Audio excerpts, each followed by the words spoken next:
Hey guys, and welcome on into the next NHL season preview show. And today we're here going to be talking all about the Seattle Kraken, taking a look at their additions and subtractions, upcoming free agents, possible lineup for opening night, as well as team future bets and player future bets. And to break down the Kraken off season, I brought in Ryan here at No Pepper Picks. Make sure to go give him a follow on Twitter/X. Of course, a Kraken fan as well. So that's awesome. You came on the Jets show this year and a couple shows last year as well. So it's awesome to have you on the show, Ryan. We're going to jump right into it here and start with the first segment here, which is additions and subtractions.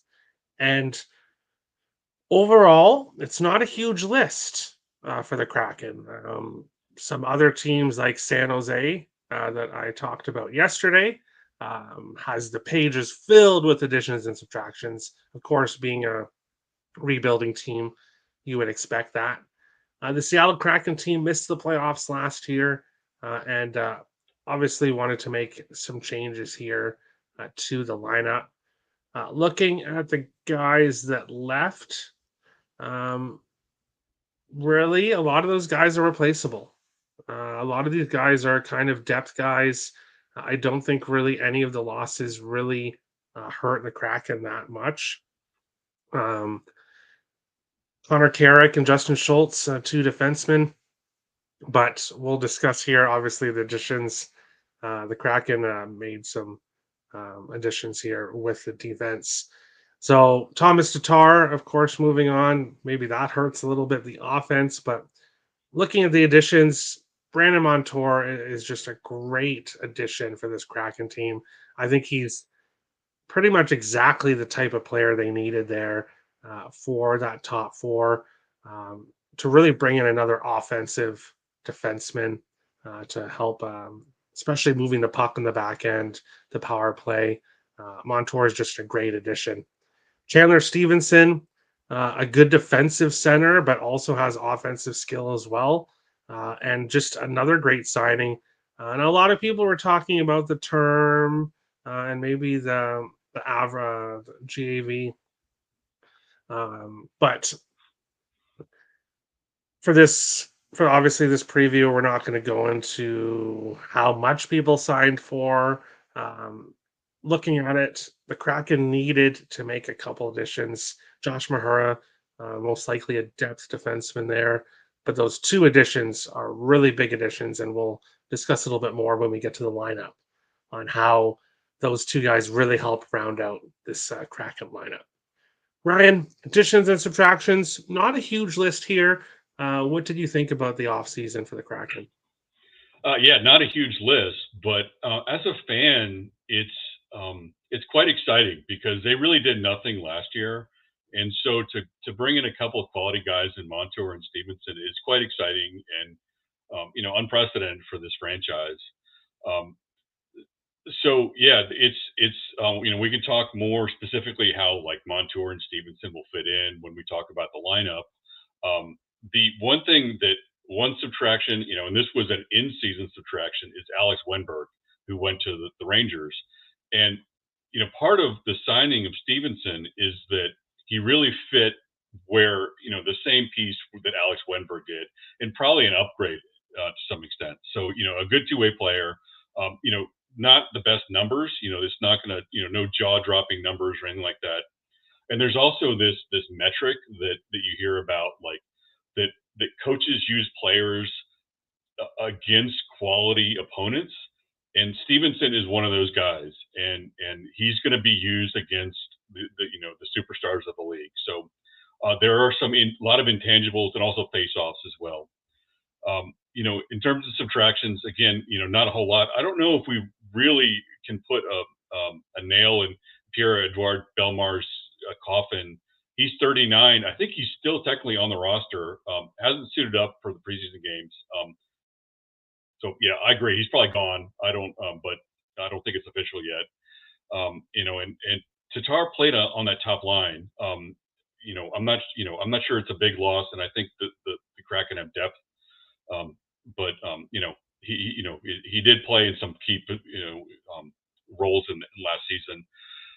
The other thing to mention too is the coaching change, and Dan Bielsma comes over from the Coachella Valley Firebirds, uh, brings Jessica Campbell, so we get our first ever NHL woman head coach or a woman coach, excuse me.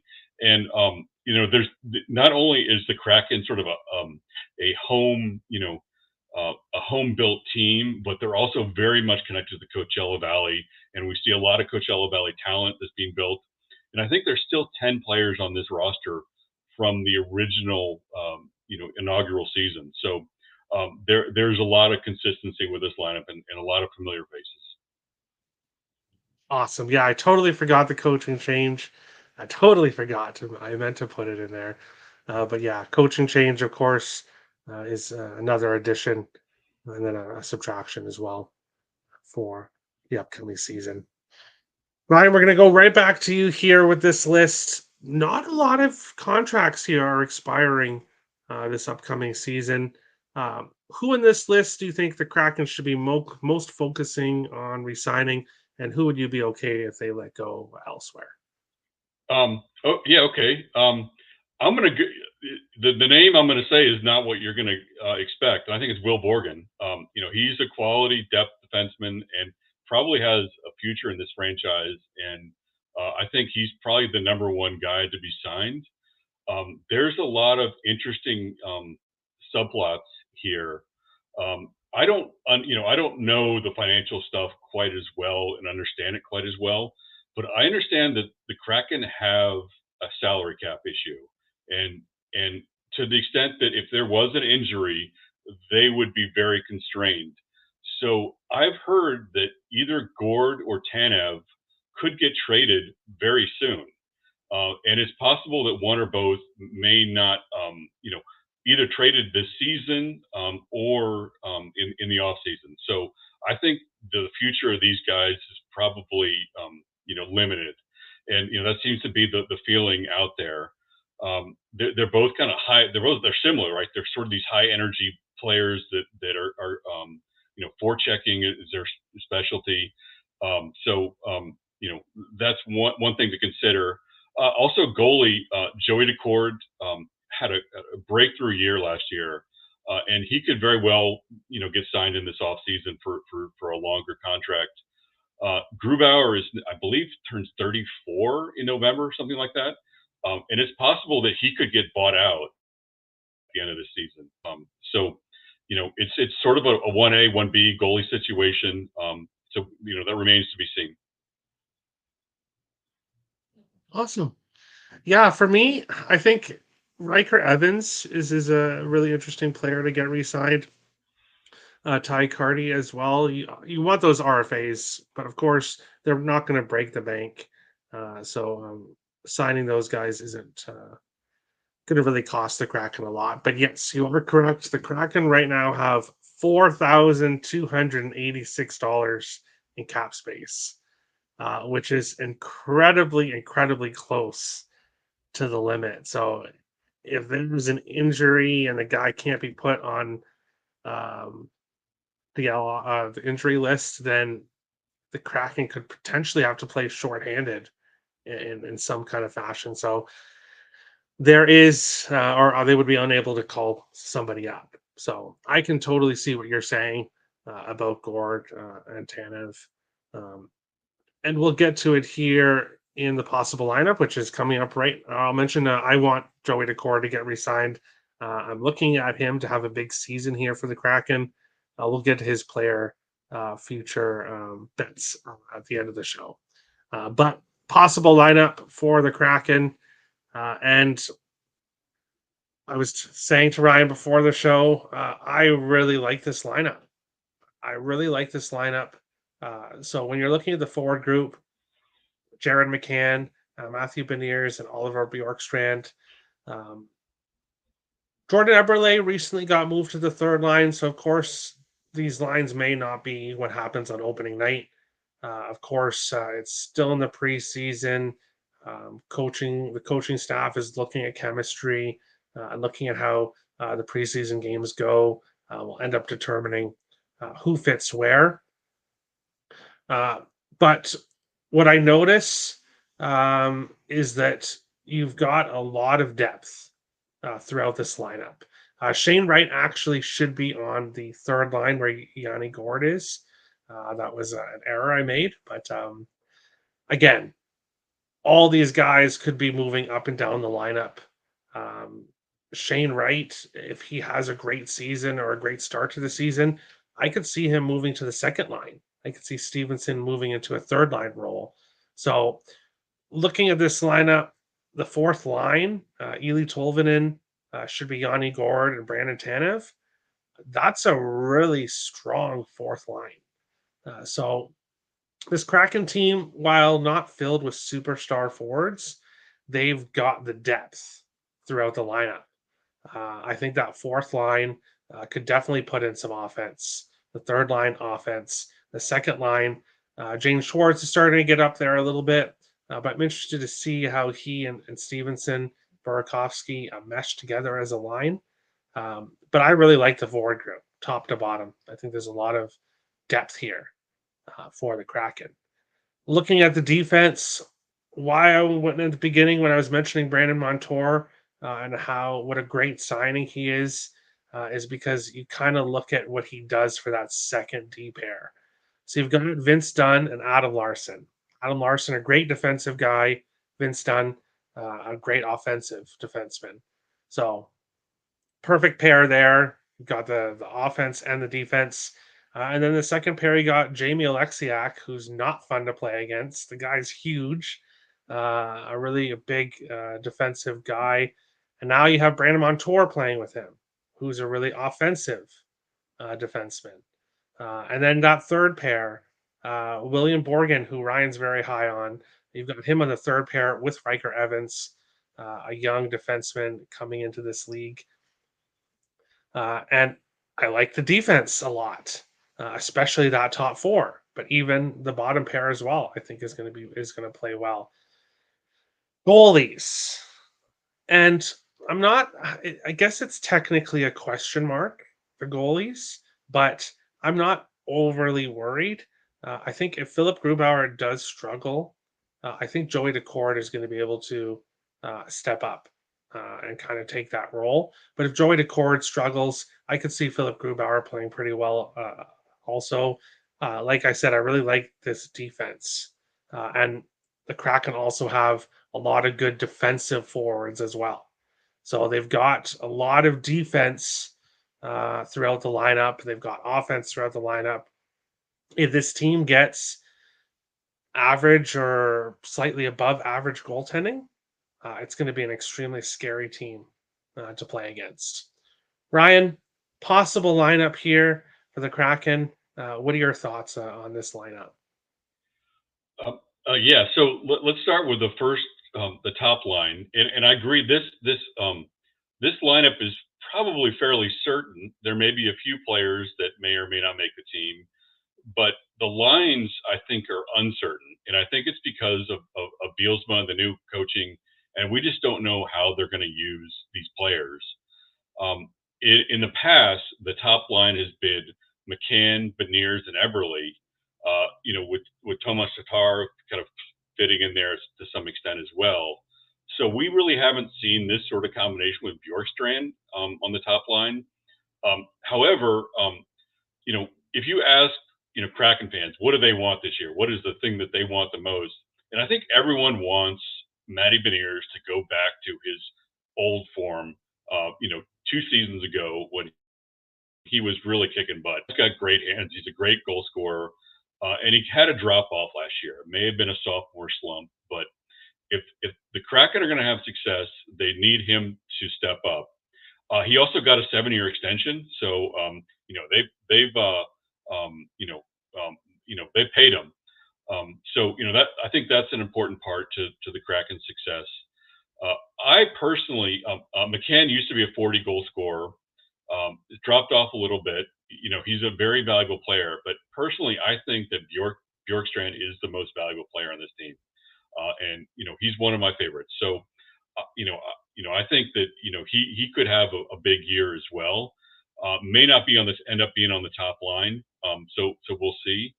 Um, there's a lot to be excited about. There's also some subplots going on. We still don't have a captain. I've heard that it could be McCann. Probably, leading candidate is probably Eberle. But I've also heard Montour's name thrown around, and why not, drink what the Florida Panthers are drinking. So that's a subplot of camp that we still don't have a captain of this team, and it's kind of important. Burakovsky is a very talented player. I like him. Has had a lot of injury problems. Has missed games in both of the last two seasons, and it seems to be having some issues here in the preseason. So I think that's something to look at as well.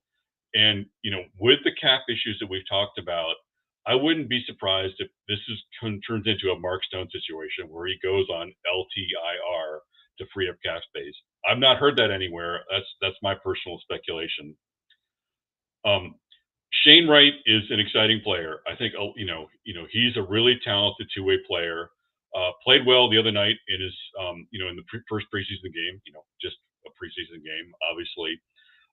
But I think he could have. I think he's here to stay now. He's gone back and forth to Coachella Valley and Windsor, and the juniors. So I think he's here to stay. I don't think he gets buried on the fourth line. I think he ends up on the third line, and like you said, maybe even second line. The defensive group is very exciting. I agree with you there. Vince Dunn is probably going to end up being the quarterback of the power play, um, which is a position that Montour has. So that leaves Montour potentially as the second unit of the power play. But again, we don't know what Bielsma and the staff are going to do. We know there's going to be changes to the power play. We could have two defensemen on the top power play unit. A lot remains to be seen, and there's a lot to look out for. Riker Evans is an exciting player. He was top pair of the first preseason game, so I get the impression that it's his job to lose. So he really doesn't have a lot of NHL experience, a lot of potential, but I really think that assuming he plays well, it's his job. It's his job to lose to get that last defensive spot. And I'm right there with you. Joey Decord is an exciting. He was a big. He was one of the good stories from last year, and I think he could be a good story again this year. Awesome. I love it. Yeah, I really love this lineup. I do. I'm really high on this Kraken team, which is a great segue into this segment. Team future bets, looking at the Kraken this year. And I'm not pulling the trigger on the top four bets. Now, win Stanley Cup, depending on how this Kraken plays throughout the year, I might take a small flyer on the Stanley Cup odds for the Kraken uh, during the season, just to have a ticket there because I really like this team. I really like this team, and that leads me right to make playoffs at plus 170. That is a play that I have pulled. I'm going to pull the trigger on. It's going to be a client play for me. I love the plus 170. I think it should be much more closer to minus 110 for this Kraken team. They did miss the playoffs last year. Of course, they had 81 points, 34, 35, and 13. But you look at the two guys they brought in Chandler Stevenson and Brandon Montour. And then you look at, as Ryan said, Matty Beniers had a sophomore slump last year. He showed in his first season what he can do. Jared McCann took a step back last year as well. So I'm looking at these players with this lineup to take a step forward this year. So the Kraken to make the playoffs is a play I really like here, and that is going to be a client play for me. I'm just bringing up the point total because I did not put it in here by accident there. Seattle 87 and a half points, minus 115. The Kraken had 81 points last year. Like I've said, I like them. Um, to improve. If you like the Kraken to make the playoffs, 90 plus points at plus 110, that's not a bad play either. Because if they're making the playoffs, they're going to finish in the 90 point range. I wouldn't go as far as 100 plus, but it would not shock me. It would not shock me to see the Kraken in the top three and around the 100 point range. So make playoffs, love it. 90 plus points, I like it as well for the Kraken. Ryan, team future bets. What do you think here about this list?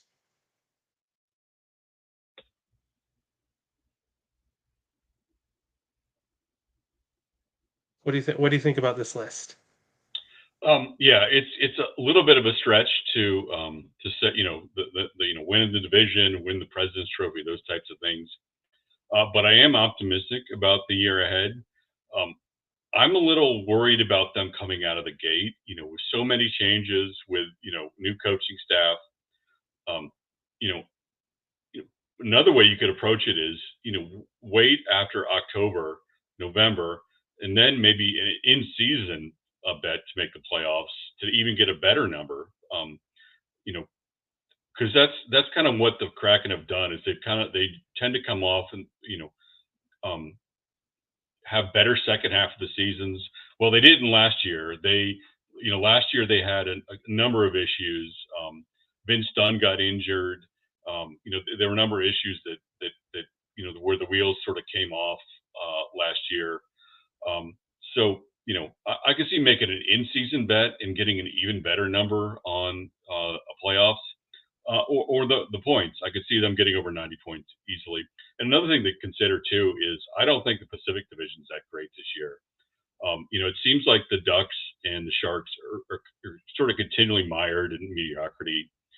Uh, the Flames have some potential, but they're not quite there yet. And I think the Kings may take a step back. So I think they probably going to have a little bit lesser competition.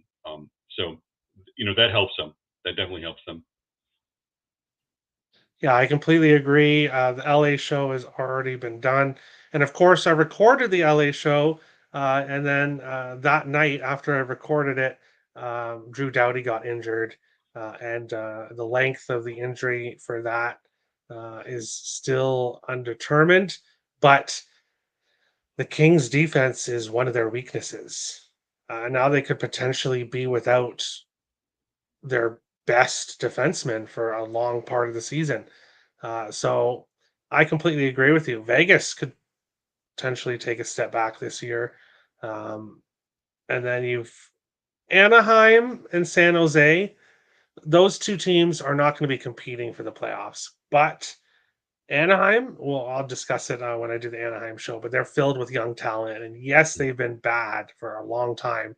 But eventually, as this young talent starts to get older, they're going to take that next step soon. But when you're looking at the playoff race, Edmonton is going to be there. Vancouver is going to be there. Who's going to be in that third spot? And I think it can be the Kraken. Mhm. And if not that, I could definitely see them in a wild card spot. So I love that plus 170. And I'm hoping that they don't have a slow start. I'm obviously we'll have to see how the season begins, but I'm pulling the trigger on this before the season starts because um, I'm hoping that the Kraken come out of the gates hot, and that's what I'm looking for to start the season. So we'll see if that's the case. Maybe if it does take some time with the chemistry, we'll kind of see there through the first couple games of the season. Player future bets. There's not really a lot here. When you look at the list, what the books have here for the Kraken, Jared McCann, 29 and a half goals. He had 29 last year, 40 the season before that, 27 the previous year. So, of course, 22-23 was his best season at 40 goals. Last year at 29, um, I would lean with the over. I think he gets to 30 goals again.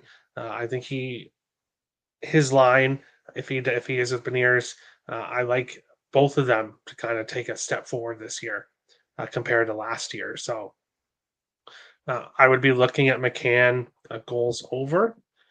Brandon Montour, 41.5 points. He had 33 last year, which was a big drop off from the 73 he had the season before. So, um, season prior to that, 37 points. But he only played in 66 games last year, so he did miss some time due to injury. Um, I'm not making a play on the 41 and a half. But again, it would be something that I would lean the over with. I really like this Kraken team. Now, Montour being on the second D pair, and maybe if he's not on that top power play, that could potentially hurt his point total a bit. So ultimately staying off there. Matty Beniers had 37 points last year in 77 games played, 57 the previous season and 80 games played. So the books are having him at 51 and a half. So they expect him to improve from last year and kind of in the middle of between what he did the 22-23 and what he did last year. Again, I would lean over, but not pulling the trigger on it. Might be something I look at during the season if he gets really hot. Then I might look at that. Goalie wins. Most teams only have one goalie listed, but the Kraken have both. So you've got Grubauer, who had 14 wins last year, 17 the season before that, 18 the season before that, um, in his 3 years with the Kraken. But of course, he played in 55 games in 21-22, and the last 2 years he's played in 39 and 36 games. Um, so he's played less games, of course, due to injury partly, but also due to his level of play. The last 3 years since he's come to Seattle, he's not had over a 900 save percentage, 889, 895, and 899. So his win total here at 17 and a half is a no play for me. Um, Not going to take the under, but I kind of think that he might be around that 15 point or 15 win mark. And I kind of do think that Decord could steal that job from him. Decord last year, 19, 18, and 11, not 2.46 goals against average and a 916 save percentage in 50 games played. So he had a majority of the games last year, and he was the better goaltender for the Kraken. So the books here with the wins listed, they kind of expect Decord here to get more of the starts. That's why his total is at 21 and a half. I would lean over with that.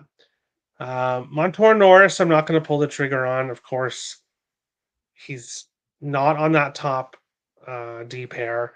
And if I'm going to bet somebody to win the Norris, if I'm going to bet somebody that's not Adam Fox, Kale McCarr, Quinn Hughes, uh, I at least need that defenseman on the top D pair. So it doesn't appear that that's where Montour is going to be.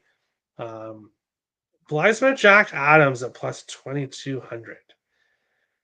Now, this Kraken team, of course, missed the playoffs last year, and I expect improvement this year. And if it happens, if all four lines, if the depth comes through, and this team has as good of a season as I think they potentially could, Blysma could be a candidate for the Jack Adams if he gets the Kraken to the playoffs again. Um, Obviously, they missed last year, so I could see um, him being in the running for the Jack Adams this year. So that's not a horrible bet in my mind. But future bets for the Kraken, my favorite by far is the Kraken to make the playoffs this year. Ryan, player future bets. Does anything on this list catch your eye for the Kraken this season? I could see going over McCann's goal total. I kind of like. I lean towards over on a lot of these because one, the Kraken were, I think, 29th in scoring last year, so they're only going to go up, in my opinion. And I think they're going to benefit from the new system. I think they're going to see improvement on the power play. So I could see going over the McCann total. The fan in me wants to go over the Beniers total, and I think it probably will. I think that's a good bet. And I'm in agreement with you on the goalie totals. Decord, number one, he with that, I think it was 916 save percentage you quoted. That's really good, and that he could very well be the number one goalie on this team.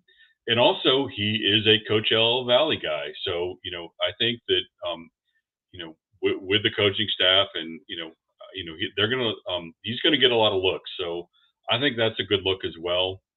The Jack Adams Award often goes to like an improvement. So like Rick Tocchet won last year. So the Kraken could be very much a candidate for that. So if they do make the playoffs, that I could see a lot of value on that Jack Adams Award. And one we had talked about before this recording this is Shane Wright. Like I just think he's here to stay, and I think he's going to be a big contributor.